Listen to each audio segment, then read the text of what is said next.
नमस्कार दोस्तों, स्वागत है आपका मेरे चैनल पे। दोस्तों, जैसा कि आप जानते हैं कि हमने फ्रांस से 36 राफेल फाइटर जेट खरीदे हैं और इंडिया के अलावा और भी कई कंट्रीज हैं, गल्फ कंट्रीज हैं जो राफेल फाइटर जेट की डील कर चुकी हैं और आगे भी ये डील बढ़ने की संभावना है।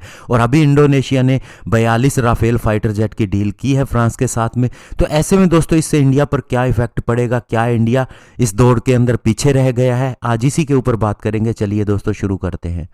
तो दोस्तों, इंडिया को 36 राफेल में से 33 राफेल फाइटर जेट मिल चुके हैं। 3 फाइटर जेट भी अभी आ जाएंगे और इसके अंदर 1 से 2 महीने लग जाएंगे। ऐसे में दोस्तों, फ्रांस की अगर बात करें तो अगर अन्य कंट्रीज से ऑर्डर की बात करें, 194 राफेल फाइटर जेट का उसे ऑर्डर अभी तक मिला है। अगर पिछले कुछ सालों की और अभी की बात करें, जिसके अंदर इजिप्ट भी शामिल है, कतर भी शामिल है और अभी इंडोनेशिया भी इसके अंदर शामिल हो गया है।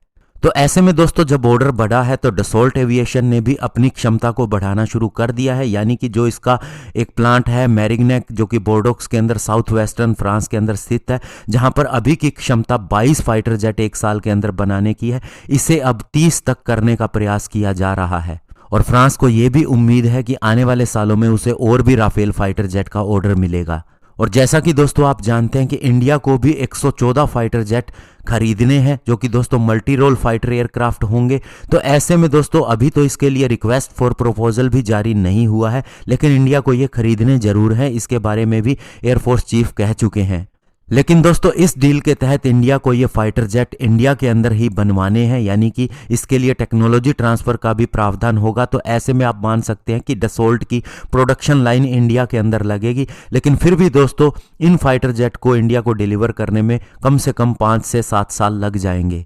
और दोस्तों, ये भी तब पॉसिबल होता है जब 22 फाइटर जेट इंडिया के अंदर बने, यानी कि हर साल 22 राफेल फाइटर जेट इंडिया के अंदर बने। और इस तरह से हम कह सकते हैं कि 2032 तक इंडिया को लास्ट राफेल फाइटर जेट मिलेगा। और उस समय पर ये 4.5 जनरेशन टेक्नोलॉजी का फाइटर जेट हमारे लिए कितना सही होगा, यह भी देखना होगा। तो ऐसे में दोस्तों, कहने का मतलब ये है कि अब इंडिया को अगर 114 फाइटर जेट खरीदने हैं और जिसके अंदर ज्यादा संभावना राफेल फाइटर जेट की है और दूसरी कंट्रीज से भी ऑर्डर आ रहा है, तो हमें इसके ऊपर जल्द से जल्द कार्रवाई करनी होगी और इसका ऑर्डर इसी साल के अंदर देना होगा। तभी इंडिया सर्वाइव कर सकता है। और साथ ही दोस्तों, इसे लोकली ही बनवाना होगा, तभी इंडिया को टेक्नोलॉजी भी मिल सकती है। धन्यवाद। जय हिंद।